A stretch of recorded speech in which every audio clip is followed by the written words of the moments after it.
Hello my dear lovely students, how are you. आज हम अध्याय 10 बीजीय व्यंजक कक्षा 7वीं का प्रश्नावली 10.1 समझेंगे। तो कृपया ध्यान से देखें और यदि पुरानी वीडियोस नहीं देखी है आपने तो जाके हमारे चैनल पर विजिट करें। आइए शुरू करते हैं। प्रश्न नंबर 1 लिखा हुआ है, निम्नलिखित स्थितियों में चरों, अचरों और अंकगणितीय संक्रियाओं का प्रयोग करते हुए बीजीय व्यंजक प्राप्त कीजिए। ठीक है, इसमें क्या करना है, बीजीय व्यंजक प्राप्त करना है हमें। अब बीजीय व्यंजक होते क्या हैं, हम चलिए ये देखते हैं।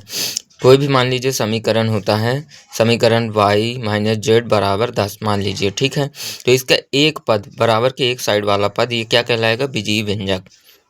या फिर इस साइड वाला पद बीजीय व्यंजक कहलाएगा, व्यंजक कहलाएगा, चाहे इस साइड वाला हो चाहे इस साइड वाला। ठीक है, तो बीजीय व्यंजक बनते कैसे हैं, देखो चरों को और गणितीय संक्रियाएं क्या क्या होती हैं, प्लस माइनस गुणे और भाग, इनको मिला के चर और अचरों के मेल से बना हुआ पद क्या कहलाता है, बीजीय व्यंजक कहलाता है। तो देखिए यक्स क्या है, चर है, ये क्या है, गणितीय संक्रिया है, और ये क्या है, अचर है। तो चर और गणितीय संक्रिया और अचर राशि को मिलाने से क्या बनता है, बीजीय व्यंजक प्राप्त होता है। ठीक है, तो चलिए शुरू करते हैं। संख्या y में से नंबर 1 लिखा है, संख्या y में से z को घटाया जाए।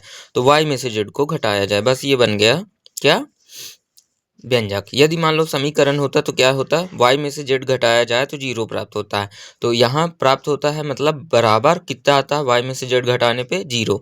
तो ये हो जाता समीकरण। ठीक है, तो हमें समीकरण नहीं, इस अध्याय में हम सिर्फ व्यंजक पढ़ेंगे। ओके, तो y माइनस जेड बस इसका आंसर होगा, y में से z को घटाया जाए, इतना ही लिखा है तो बस y में से z को घटाया जाए मतलब घटा दिया हमने। तो अब जो प्राप्त होगा तो वो तो समीकरण में आएगा, लेकिन ये क्या है, कहलाएगा व्यंजक। ठीक है, आगे देखते हैं, संख्याओं यक्स और y के योग का आधा। तो संख्या यक्स और y का योग क्या कहलाएगा, बीच में प्लस, और इन दोनों के योग का आधा, योग का मतलब टोटल करने के बाद आधा। ठीक है, जितना आएगा उसका आधा, मतलब यक्स का आधा नहीं ना y का आधा, दोनों के योग का आधा, ये हो गया आंसर। फिर है थर्ड नंबर, संख्या z को स्वयं उससे गुणा किया जाता है।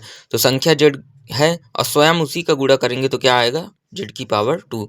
मतलब ये कैसे लिखते हैं, जब एक ही संख्या बार बार गुणे में लिखी हो, जितनी बार लिखी हो तो क्या करते हैं, उसकी पावर में उतनी बार, जितनी बार लिखी हो संख्या लिख देते हैं। जैसे z 3 बार गुणे में है तो z की पावर 3, या ऐसे लिखा जाता है। तो इधर 2 बार z में है, गुणे में है तो z की पावर 2।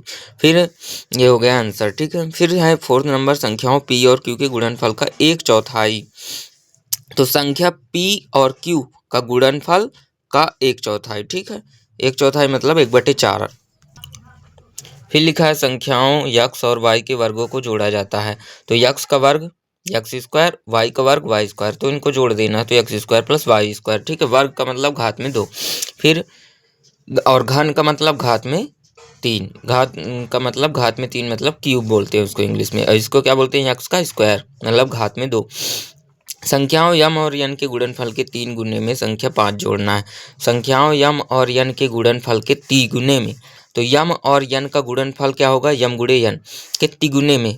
धीरे धीरे करना, देखो ये ज़्यादा बड़ा है ना तो इसको मतलब थोड़ा थोड़ा करके करना है। तो संख्याओं यम और यन के गुणनफल, तो इतना कर लेना पहले, यम और यन का गुणनफल, फिर इसका तिगुने, तो इसका 3 गुना हो गया, में संख्या 5 जोड़ना है। में संख्या इनमें पूरे में मतलब इनमें पूरे में जितना अभी तक किए हैं में 5 जोड़ना है, मतलब +5। ठीक है, आगे देखते हैं, 10 में से संख्याओं यक्स और y के गुणनफल को घटाना है। 10 में से, किस में से, 10 में से संख्या यक्स और y का गुणनफल यक्स वाई, और इसको घटाना है, माइनस लगा देंगे। फिर लिखा है, संख्याओं a और b के गुणनफल में से इनके योग को घटाना है। तो a और b का गुणनफल क्या होगा, ए बी, और इन घटाना किसको है, a प्लस इनके योग को, इनका योग क्या होगा, a प्लस बी। अब देखो हमने a प्लस बी लिखा है लेकिन कोष्टक वगैरह नहीं लगाया, तो ये जो माइनस है a के साथ दिख रहा है और ये प्लस है तो b के साथ दिख रहा है, मतलब घटाया जो जा रहा है तो a बस घटाया जा रहा है, ए बी में है ना, ए बी में ए बस घटाया जा रहा, इसीलिए। और इधर क्या बोला गया है, ए बी को घटाना है, ए प्लस बी के योग को, मतलब ए और बी के योग को घटाना, टोटल को। तो टोटल को तो नहीं घटाया जा रहा है, इसीलिए हम क्या करेंगे, टोटल को घटाने के लिए कोष्टक लगाएंगे। हमने बताया था कि कोष्टक वाली संख्या को पहले सॉल्व करते हैं, मतलब ए प्लस बी का योग निकालेंगे और फिर ए बी में जितना आएगा उतना घटाएंगे, ए बी का योग जितना आएगा ए बी में घटाएंगे। ठीक है, तो कोष्टक लगाना इधर जरूरी है। आगे देखते हैं सेकेंड नंबर लिखा है निम्नलिखित व्यंजकों में पदों और उनके गुणनखंडों को छाटिए, पदों और उनके गुणनखंडों को पेड़ रेख द्वारा भी दर्शाइए। तो फर्स्ट नंबर लिखा है x-3। तो व्यंजक लिखेंगे सबसे पहले x-3, फिर पद लिखेंगे। पद इसमें क्या है, एक पद है ये और ये दूसरा पद है -3। तो x लिखे और दूसरा पद -3 लिखे। फिर गुणनखंड क्या है, x का गुणनखंड। अब हर जितने भी पद आएंगे ना उनके गुणनखंड लिखना है हमें। तो ये x एक पद है तो इसका गुणनखंड होगा x, और इसके x के साथ कुछ नहीं है तो क्या लिखेंगे, एक। गुणे में कुछ नहीं है तो एक होता है, ठीक है, तो एक लिख देंगे। फिर -3 के साथ भी कुछ नहीं है तो -1 लिख सकते हैं और इसको 3 लिख सकते हैं। अब इन दोनों का गुणा करेंगे तो इतना आएगा, इन दोनों को गुणा करेंगे तो इतना आएगा। यदि गुणा करने पर उतना ही आ रहा है तो हमारा गुणनखंड सही है, ठीक है। फिर सेकेंड नंबर देखते हैं 1 + x + तो व्यंजक क्या दिया हुआ है, 1 + x दिया हुआ है, ठीक है। तो अब इनके पदों को अलग अलग करना है। पद क्या क्या दिए हैं इसमें, पद है, पहला पद है 1, दूसरा पद है x, तीसरा पद है x²। अब एक का गुणनखंड करेंगे तो एक के साथ एक का गुणा करना पड़ेगा, ठीक है, तभी तो एक आएगा। और एक के साथ कुछ नहीं है तो मतलब एक है गुणे में, ठीक है। जिसके साथ कुछ ना हो उसके गुणे में क्या लिख देना है, हमें एक लिख देना है, ओके। फिर आगे देखते हैं यक्स लिखा है तो यक्स के गुणे में भी कुछ नहीं है तो हम एक लिख देंगे। यक्स गुणे कम से कम दो गुणनखंड लिखना है, इसीलिए हम ऐसा कर रहे हैं, ठीक है। फिर x², तो x² में कितने यक्स हैं, यक्स गुणे यक्स, दो ठो यक्स हैं, ठीक है। तो यक्स गुणे यक्स लिखा हमने, दो गुणनखंड आए इसके x² के, x गुणे यक्स, तो इसका क्या हो गया x²। फिर लिखा y - y⁻3। तो व्यंजक क्या लिखेंगे, y - y⁻3। और पद क्या होंगे, एक ये वाला पद, एक ये वाला पद, y और एक -y⁻3। अब y का गुणनखंड लिखेंगे तो y के साथ कुछ नहीं है तो एक होगा इसका गुणनखंड, और एक ठो क्या होगा, स्वयं y होगा। और माइनस, और क्या हो, दूसरा पद क्या है, -y⁻3। तो -y⁻3 में क्या लिखेंगे, देखो y⁻3 का मतलब y × y, ठीक है। तीन ठो y है गुणे में तो y 3 ठो लिखे, और ये माइनस लगा तो -1 लिख देंगे, ठीक है। जिसमें माइनस रहे तो उसमें -1 लिख देना है बस। फिर लिखा हुआ है 5xy² + 7x²y। तो व्यंजक इसमें क्या दिया है, 5xy² + 7x²y। तो पद इसमें कौन कौन से हैं, 5xy² और है 7x²y। तो इसमें देखो इस वाले पद के गुणनखंड करते हो तो 5 है तो 5 लिखा। फिर x है तो x, y⁻2 का मतलब y और एक ठो और y।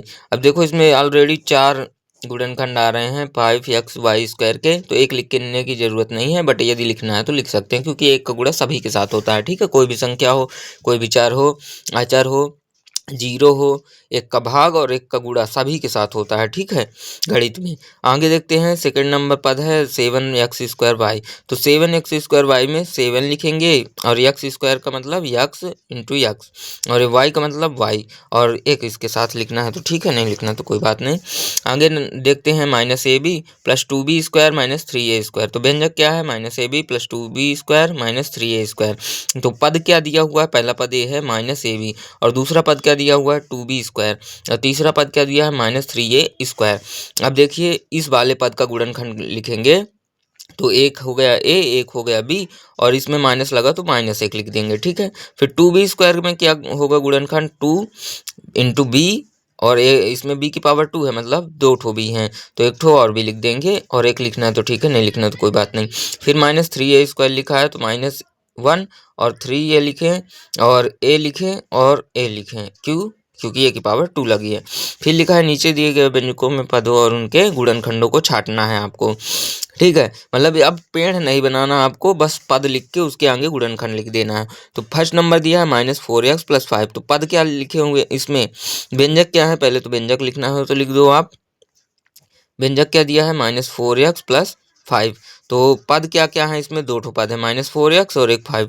तो पद हमने लिखा -4x और 5। अब गुणनखंड लिखेंगे तो गुणनखंड हम किसका करते हैं, पदों का गुणनखंड करते हैं। तो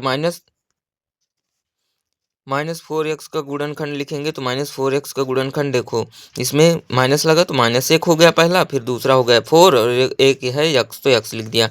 अब 5 के साथ कुछ नहीं है तो 5, और इधर हम कॉमा लगा के लिखेंगे, ठीक है, क्योंकि गुणनखंड है। इसका मतलब भले हम कॉमा लगाए हैं लेकिन इन दोनों को गुणा करने पे इतना ही प्राप्त होगा, ठीक है, ये है, लेकिन इसका गुणनखंड ये है, ठीक है। तो चलिए आगे देखते हैं बी नंबर। बी नंबर लिखा हुआ है -4x प्लस 5y। तो पद इसमें कौन कौन से हैं, -4x और 5y। तो गुणनखंड किसका लिखेंगे, हम पदों का लिखते हैं। तो -4x का गुणनखंड जब करेंगे तो इसमें माइनस लगा तो -1 लिखेंगे, और 4 लिखा है तो 4 लिखेंगे, और x है तो x लिख दिया हमने। फिर लिखा है 5y का गुणनखंड, तो 5y और 1। फिर लिखा है सी नंबर 5y प्लस 3y का स्क्वायर। तो पद इसमें लिखेंगे हम, कौन कौन से हैं पद, इसमें 2 पद हैं, एक ये वाला और एक ये वाला। तो 5y और 3y स्क्वायर। अब देखो इसमें प्लस भी लेंगे हम इसके साथ, लेकिन हम प्लस लिखते हैं न हो, ठीक है, बाकी इसमें प्लस लगा है। फिर गुणनखंड क्या है, 5y का गुणनखंड लिखेंगे 5 इंटू y, और 1 लिखना है तो ठीक है, नहीं लिखना तो कोई दिक्कत नहीं। आगे लिखेंगे 3y का स्क्वायर, तो 3 हो गया एक, और y हो गया, ठीक है। फिर लिखा है d, x y plus 2x square y square. तो पद इसमें कौन कौन से हैं, एक्स वाई ये वाला पद है एक, और दूसरा पद ये है 2x स्क्वायर वाई स्क्वायर। तो गुणनखंड क्या क्या होंगे, एक्स वाई का गुणनखंड होगा x और एक y, क्योंकि इसमें x है गुणे में और एक y है, तो कॉमा लगा लगा के लिख देंगे। क्योंकि हमें गुणनखंड अलग अलग करके लिखना है, इसीलिए हम कॉमा लगा रहे हैं, ठीक है। अब देखिए, और गुणनखंडों जो होते हैं, तो गुणनखंडों का गुणा किया जाता है, तब जितना होता है जिसका हम गुणनखंड कर रहे हैं वो संख्या हमें प्राप्त होती है, ठीक है। तो वो संख्या यदि हमें प्राप्त करना है, जैसे ये प्राप्त करना है, तो हमें ये भले अलग अलग लिखे हैं x, y, मतलब अलग अलग है, लेकिन हमें इसको प्राप्त करने के लिए इनका गुणा करना पड़ेगा, ठीक है। जैसे हमें जोड़ने को लिखा है 2 और 2 जोड़िए, तो 2 और 2 जोड़ना है, और ऊपर लिखा है हिंदी में जोड़िए, ठीक है। तो हम क्या करेंगे, बीच में प्लस लगाएंगे तब ना जुड़ेगा वो, ये। और यदि ऐसे ही लिखा है 2 + 2, तो फिर तो ये जोड़िए की बात ही नहीं हो रही कि जोड़िए कि न जोड़िए, ये तो लिखा ही है 2 + 2 = 2, और लिखा है तो यहाँ 4 आएगा। तो चलिए आगे देखते हैं, 2x स्क्वायर वाई स्क्वायर का अब देखेंगे इसका गुणनखंड। तो 2 हो गया, x की पावर 2 है मतलब 2 ठो x, y है तो 2 ठो y स्क्वायर है तो 2 ठो y हो गया। फिर लिखा है ई नंबर PQ प्लस Q, नहीं, हाँ ठीक है, PQ प्लस Q। तो गुणनखंड क्या होंगे, पहले हम इसका गुणनखंड लेंगे फिर इसका लेंगे। तो गुणनखंड PQ का क्या होगा, P, Q, और Q का क्या होगा, Q सिंगल है इसीलिए हम Q के साथ 1 लिख देंगे, ठीक है।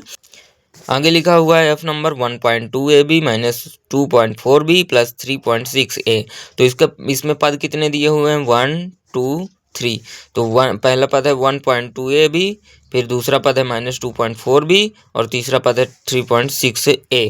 अब गुणनखंड क्या क्या दिए हैं इसमें, 1.2AB। तो 1.2AB में देखो गुणनखंड क्या क्या होंगे, ये 1.2 जो लिखा है तो एक संख्या अचर राशि लिखी हुई है पूरी 1.2, है ना, अचर राशि लिखी है। जैसे हम 1 रुपये 20 पैसे कैसे लिखते हैं, 1 रुपये 20 पैसे ऐसे लिखते हैं, ठीक है। तो ये पूरी अचर राशि एक ही चीज़ को व्यक्त कर रही है, ठीक है।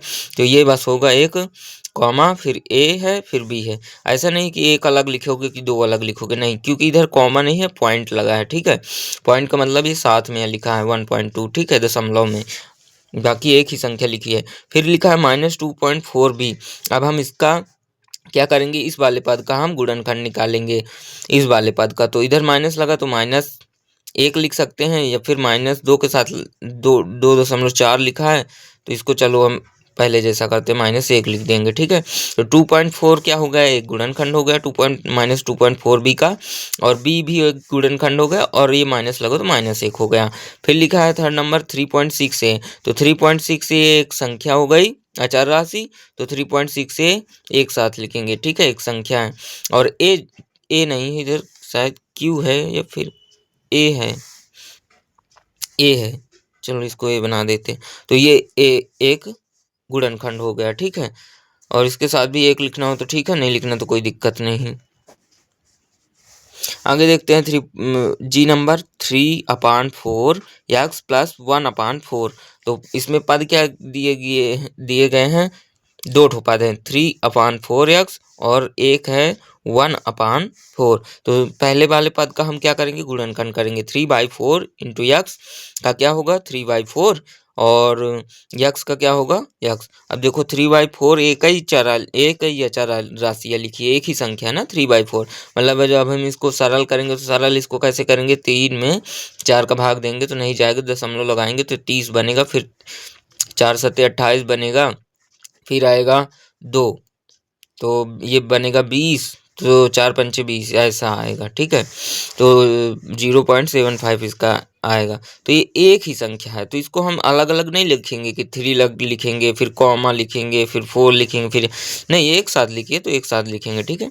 फिर 1/4 लिखा है इधर, तो 1 बाई दूसरे पद में क्या लिखा है 1/4, तो 1/4 के साथ कुछ नहीं है तो एक लिख देंगे कॉमा में, ठीक है। 1/4 इंटू 1 या कॉमा 1।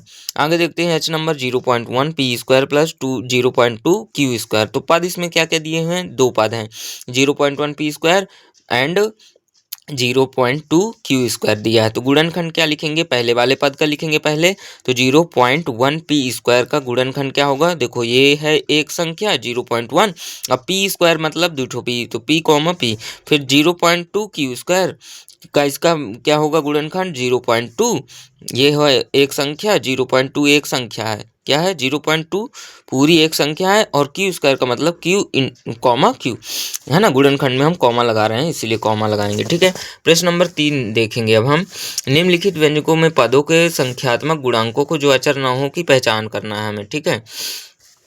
निम्नलिखित व्यंजकों में पदों के संख्यात्मक गुणांकों को जो अचर न हो की पहचान करना है। इसका मतलब ये कि जो चर के साथ पहले लगे हों, इसमें लिखा है संख्यात्मक गुणांक, जो संख्या लिखी है चर के साथ उसकी पहचान करना है, और हमें ये बताना है कि कौन से वाले पद हैं ये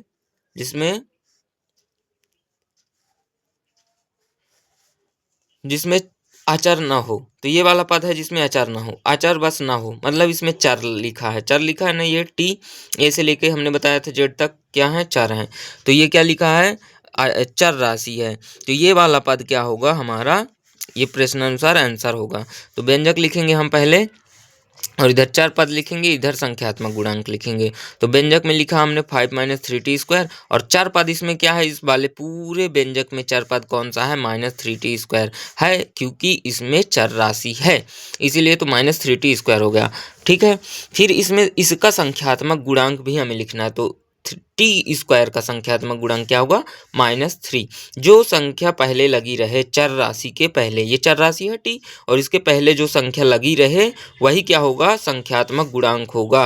अब ये इसमें सवाल क्या पूछ सकता था कि इस व्यंजक में टी स्क्वायर का संख्यात्मक गुणांक लिखिए, किसका, टी स्क्वायर का संख्यात्मक गुणांक है, 1 नंबर का ये प्रश्न आ सकता है कि -5 - 3t स्क्वायर में टी स्क्वायर का संख्यात्मक गुणांक है। तो हम क्या देख पा रहे हैं कि -3 है, तो -3 आंसर लिखेंगे। आगे देखते हैं second number, 1 + t + t square + t की पावर 3। तो व्यंजक क्या है 1 + t + t स्क्वायर + t की पावर 3।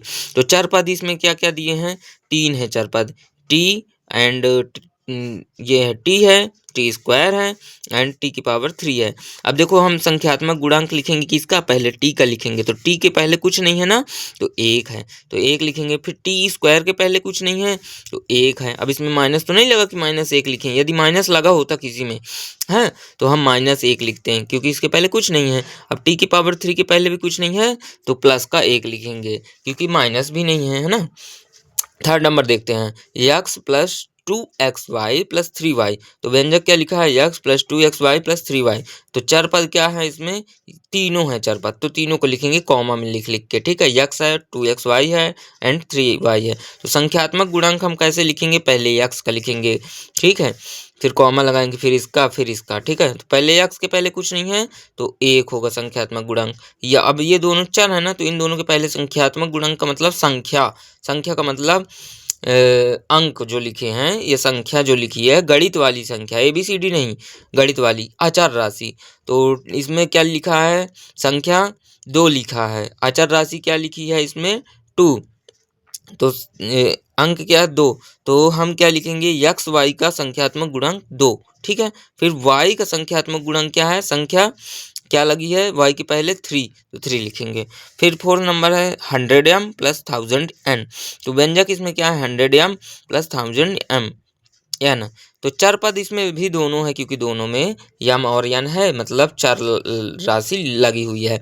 लेकिन चर पद हम इसको कॉमा में लिखेंगे कि पहला चर पद ये है 100m और दूसरा चर पद क्या है 1000n। अब संख्यात्मक गुणांक किसका लिखेंगे, पहले 100m का। तो यम के पहले की क्या संख्या लिखी है 100, तो इसका क्या हो जाएगा 100m का संख्यात्मक गुणांक 100। एंड 1000 n का संख्यात्मक गुणांक क्या हो जाएगा, n के पहले कितनी संख्या लिखी है 1000, तो 1000 हो गया।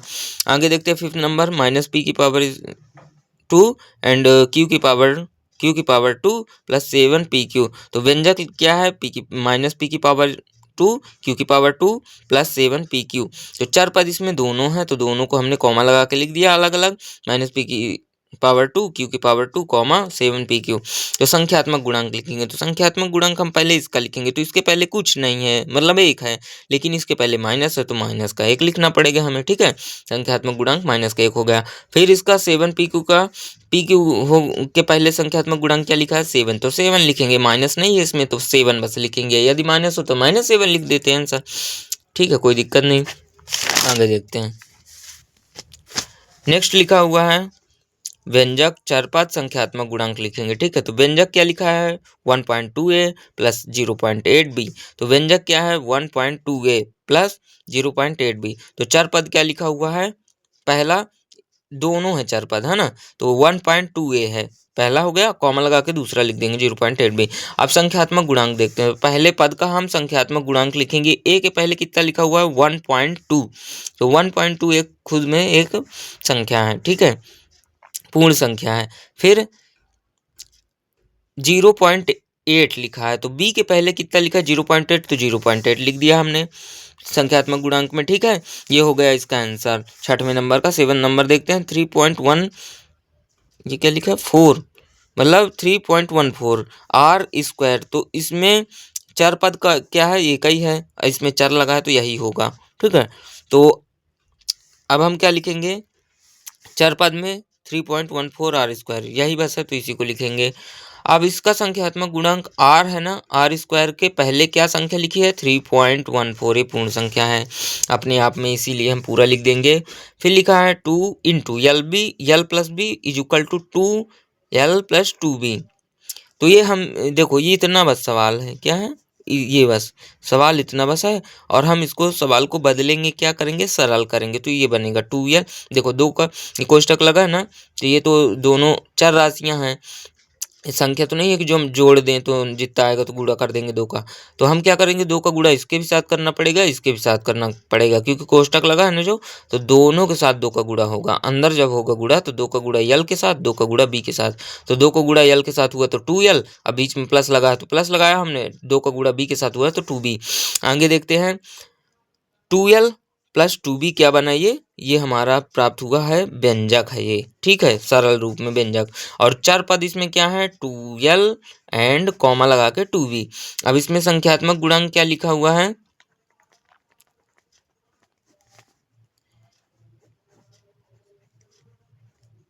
संख्यात्मक गुणांक है 2l का, पहले हम 2l का लिखेंगे, तो यल के पहले कितना है संख्यात्मक गुणांक 2, तो 2 लिखा। फिर 2b का संख्यात्मक गुणांक कितना है 2, मतलब बी का पहले कितनी संख्या लगी है 2, तो 2 लिख दिया हमने।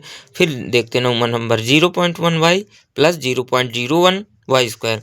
तो इसमें क्या है चरपद कौन कौन से हैं, दोनों हैं, तो 0.1 y लिखेंगे चरपद, और फिर 0.01 वाई स्क्वायर चरपद में लिखेंगे कॉमा लगा के, ठीक है। अब हम इसमें संख्यात्मक गुणांक लिखेंगे, तो y के पहले क्या लिखा है संख्यात्मक गुणांक 0.1, बस हमें इस संख्या बस को लिख देना है। फिर इसमें वाई स्क्वायर के पहले क्या लिखा है 0.01, तो इसको हम लिख देना है, आंसर आ गया। फिर लिखा है प्रश्न नंबर 4, ए नंबर है, वे पद पहचानिए जिनमें यक्स है और फिर इनमें यक्स का गुणांक लिखिए। तो ये भी सेम उसी तरह है, लेकिन इसमें सिर्फ यक्स बस वाला पद लिखना है पहले, और यक्स का गुणांक लिखना है, ठीक है, ओके। तो चलिए हम सब एक साथ करेंगे इस सवाल को, एक साथ का मतलब, तो व्यंजक लिखेंगे पहले, इसमें हल लिखेंगे, और जितने भी सवाल है तो व्यंजक में उनको लिख देंगे। अब पद जिनमें यक्स है तो यक्स वाले पद बस इसमें से लिखना है, और फिर यक्स का गुणांक लिखेंगे। तो व्यंजक क्या लिखा हुआ है फर्स्ट नंबर में, y square x plus y, क्या लिखा है y square x plus y. और इसमें यक्स वाला पद कौन सा है, ये वाला पद है वाई स्क्वायर यक्स। अब इसमें यक्स का गुणांक कौन सा है, यक्स का गुणांक है वाई स्क्वायर। अब देखो ये जो चर होते हैं इनका कोई स्थिर मान नहीं होता है, बदलते रहते हैं, ठीक है। तो इनका जो मान आएगा वो अचर राशि में आएगा, मतलब संख्या के रूप में। तो यक्स की जगह हम मानते हैं कि यक्स क्या है, एक चर है, और तो इसके पहले क्या लगा है, इसका गुणांक क्या होगा वाई स्क्वायर, ठीक है। तो वाई स्क्वायर हो गया इसका गुणांक, क्योंकि अब y के स्क्वायर की जगह मान लो कुछ भी हम रख सकते हैं जैसे, तो उसका मान संख्या में बदल जाएगा, ठीक है।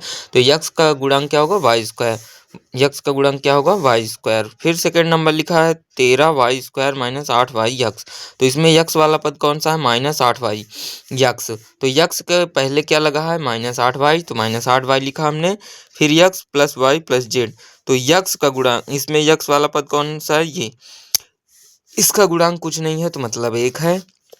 फिर फोर्थ नंबर में 5 प्लस जेड यक्स। तो इसमें यक्स वाला पद है जेड यक्स, तो यक्स का गुणांक इसमें क्या है, जेड, तो जेड लिखा हमने। फिर फिफ्थ नंबर में 1 प्लस यक्स वाई। तो इसमें दो हैं यक्स वाले पद, एक ये वाला पद है, एक ये है। तो पहले इसको लिखेंगे, फिर कॉमा लगा के ये वाला पद लिखेंगे। अब हम इस वाले पद में यक्स का गुणांक लिखेंगे, तो यक्स का गुणांक कुछ नहीं है तो 1 होता है, तो 1 लिखा हमने। फिर यक्स वाई में यक्स का गुणांक क्या है, देखो ये पीछे लगा तो हम इसको आगे भी कर सकते हैं क्योंकि गुणे में है। इसको हम क्या लिख सकते हैं, वाई यक्स लिख सकते हैं ऐसा। तो यक्स के पहले क्या लगा, वाई, तो वाई हो जाएगा। फिर 12x² प्लस 25 लिखा है। तो इसमें यक्स वाला पद है 12x²। तो इसमें यक्स का गुणांक क्या होगा, 12y², ठीक है। इसको हम ऐसा लिख सकते हैं 12y² यक्स, ठीक है, क्योंकि गुणे में है। यदि प्लस माइनस में होता तो नहीं लिखते, बट गुणे में है तो लिख सकते हैं, ठीक है। तो 12y² क्या होगा, यक्स का गुणांक होगा। फिर है इसमें 7x प्लस yx²। तो इसमें दो हैं पद जिनमें यक्स है, तो पहले वाले पद में यक्स का गुणांक होगा 7 और दूसरे वाले पद में यक्स का गुणांक होगा y²। आगे देखते हैं बी नंबर, वे पद पहचानिए जिनमें y² है और फिर इनमें y² का गुणांक लिखना है। तो इसमें भी सेम उसी तरह करना है, लेकिन इस बार हमें y² का लिखना है। तो व्यंजक लिखेंगे इस साइड और पद जिनमें y² है और y² का गुणांक लिख देंगे। तो फर्स्ट नंबर लिखा है 8 माइनस xy²। तो इसमें y² वाला पद क्या है, -xy², ठीक है। तो y² का गुणांक क्या है, माइनस की सही चिन्ह सहित लिखना है हमें, तो -x है। y² का गुणांक क्या है इस बार, -x है। फिर इधर इसमें इस वाले पद में ये वाला पद क्या है, y² का है। तो 5y² का में y² का गुणांक क्या है, 5 लिखा हमने। फिर इसमें क्या है 2x² minus 15xy² plus 7y²। तो इसमें y² वाला पद लिखना है हमें, कौन सा वाला, ये, तो y² वाला। तो ये वाला पद होगा एक और ये वाला पद होगा क्योंकि इसमें y² है। अब देखो इसमें भले y है लेकिन हमें क्या करना, क्या है, y² वाला लिखना है, पहचानना है। तो सिर्फ y² वाले पदों को लिखना है। तो इधर हमने लिखा -15xy² एंड 7y²। तो इस वाले पद में y² का गुणांक कितना है, जितना भी हो y² को छोड़ के सब लिख देना है। तो -15x, तो -15x लिखा। फिर y² को छोड़ के जितना भी हो सब लिख देना है, 7 लिख दिया हमने। नेक्स्ट है प्रश्न नंबर 5, निम्नलिखित व्यंजकों को एक पदी, द्विपदी और त्रिपदी के रूप में वर्गीकृत कीजिए। तो हम क्या करेंगे, एक साइड व्यंजक लिखेंगे, व्यंजकों के एक साइड प्रकार लिख देंगे। तो 4y माइनस 7x, इसमें कितने पद हैं, 1 और 2, तो ये हो गया द्विपदी। इसमें कितने पद हैं, एक, तो एक पदी। इसमें कितने पद हैं, 1 2 3, तो त्रिपदी। इसमें है एक पद, तो एक पदी। इसमें है 3 पद, ये 1 2 और ये 3। देखो ये एक पद कहलाएगा क्योंकि ये इनटू में है, और जब माइनस या प्लस लगा होगा तो पद आगे बढ़ेंगे, ठीक है, इनटू में नहीं बढ़ेंगे। तो ये एक ही पद होगा, a इंटू बी एक पद कहलाएगा, ठीक है। और ये माइनस ए दूसरा पद और माइनस बी तीसरा पद। तो ये कितने पद हैं, a b minus a minus b में ए बी माइनस ए दूसरा पद और माइनस बी थर्ड टर्म है। तो इसमें 3 पद है, तो इसको हम लिखेंगे त्रिपदी। फिर इसमें है 5 माइनस 3t, 5 माइनस 3t में एक पद ये है, एक पद ये है, तो द्विपदी हो गया। फिर इसमें भी 2 पद है तो द्विपदी हो गया। फिर इसमें एक पद है, ये माइनस और प्लस जब लगा रहे तभी वो अलग अलग पद होंगे, ठीक है, गुणे और भाग में नहीं होंगे। जैसे लिखा है 7/x, तो एक कितने पद हैं इसमें, एक ही पद है, ठीक है। तो इधर लिखा है गुणे में से लिखा है 7mn, तो ये कौन से कितने पद है इसमें, एक पद ही। फिर z² माइनस 3z प्लस 8, इसमें कितने पद हैं, 3 पद। a² प्लस b² में द्विपद हैं। फिर z² प्लस z में द्विपद हैं। फिर 1 प्लस x² में 3 पद हैं। प्रश्न नंबर 6 लिखा है, बताइए कि दिए हुए पदों के युग्म समान पदों के हैं या असमान पदों के। समान पद और असमान पद हम देखते हैं, ठीक है। चलिए, तो पदों की युग्म लिखा है फर्स्ट नंबर 1 और 100। अब देखो इसमें दोनों में क्या है, आचार राशि लिखी हुई है, संख्या लिखी है, तो हम इधर लिखेंगे समान पद। फिर इसमें देखो यक्स है, दोनों में क्या है, सेम चर है, यक्स है, इसमें भी यक्स है तो ये भी समान पद है। फिर इसमें देखो यक्स है लेकिन एक में इसमें वाई है तो ये है असमान पद। फिर इसमें यक्स वाई है, इसमें भी यक्स वाई है। वाई यक्स का मतलब उल्टा कर देंगे, मतलब गुणा है तो हम इसको यक्स को पहले लिख सकते हैं, तो वाई यक्स को हम यक्स वाई में कन्वर्ट करेंगे तो यक्स वाई वाला पद ये है, एक ये है, तो ये दोनों क्या है, समान पद हैं। फिर क्या है 4m² p comma 4m p², लेकिन अब देखो इसमें यम की स्क्वायर है लेकिन इसमें p का स्क्वायर है तो ये असमान पद होंगे। ठीक है, समान का इधर मतलब है बराबर नहीं अलग है, बराबर का मतलब अलग है, इधर समान का मतलब अलग है। ठीक है, सिर्फ पद समान देखना, बस इसका मान नहीं देखना कि बराबर कि नहीं। फिर लिखा है 12x(z) एंड 12x² z², तो देखो इसमें x z है, इसमें x² z² है, भले x z है दोनों में लेकिन इसमें घात तो अलग अलग है ना, तो मतलब असमान पद लिखेंगे। ठीक है, निम्नलिखित के समान पदों को छांटना है, तो ये बहुत सारे आपके इसमें दिए हैं, अब इनको समान पद में निम्न लिखना है। ठीक है, तो -xy² और 2xy² देखो दोनों में समान है तो हमने छांट के लिख दिया। फिर सेकंड नंबर -4yx², अब देखो इधर 20x²y, एक ही चीज़ है ना, y को हम इधर लिख सकते हैं तो x² y बनेगा, ये x² y है। फिर है third number 8x² -11x² -6x², देखो तीनों में x² है इसीलिए समान पद हैं। फिर फोर्थ नंबर है 7y एंड y, फिर है -100x एंड 3x, ये भी समान पद हैं। फिर -11yx, फिर 2xy, इसमें भी देखो yx है तो x को इधर करेंगे तो xy बनेगा, या फिर x को इधर कर देंगे तो yx बनेगा, तो लेकिन है तो दोनों में xy है कि नहीं है, दोनों में, इसलिए समान पद है। फिर समान पद निम्नलिखित हैं 10pq -7pq 78pq, फिर है 7p और 2405p, एंड फिर नेक्स्ट है 8q -100q, और फिर है 4 number -p² -p² and 12p², तो दोनों में p² है ना, भले इसमें माइनस लगा है या नहीं लगा इससे मतलब नहीं है। आगे देखते हैं -12 एंड 49, तो दोनों क्या है, दोनों में अचर राशियाँ हैं इसीलिए समान पद होंगे। फिर है -5p² 701p², फिर है 13p²q एंड q p², तो देखो एक ही चीज़ है, p² है ना इधर तो p² है, q है तो q है, मतलब हम q को इधर लिख सकते हैं। ठीक है, p² है p²q, तो देखो ये बन गया ना समान, 13p²q एंड p²q, तो ये समान पद होंगे, भले 13 इसमें नहीं है लेकिन बराबर तो नहीं पूछा है, समान पूछा है, मान बराबर नहीं, समान पद क्या है, समान है। ठीक है, समान पद का मतलब एक ही चीज को प्रदर्शित कर रहे हैं। ठीक है, ऐसा। आगे देखते हैं, तो इस प्रकार आपकी प्रश्नावली 10.1 समाप्त हुई। 10.2 में मिलेंगे आगे हम, तब तक के लिए धन्यवाद। अपने दोस्तों के साथ ज़रूर शेयर करें। Thank you very much. आपका दिन शुभ हो। Thank you.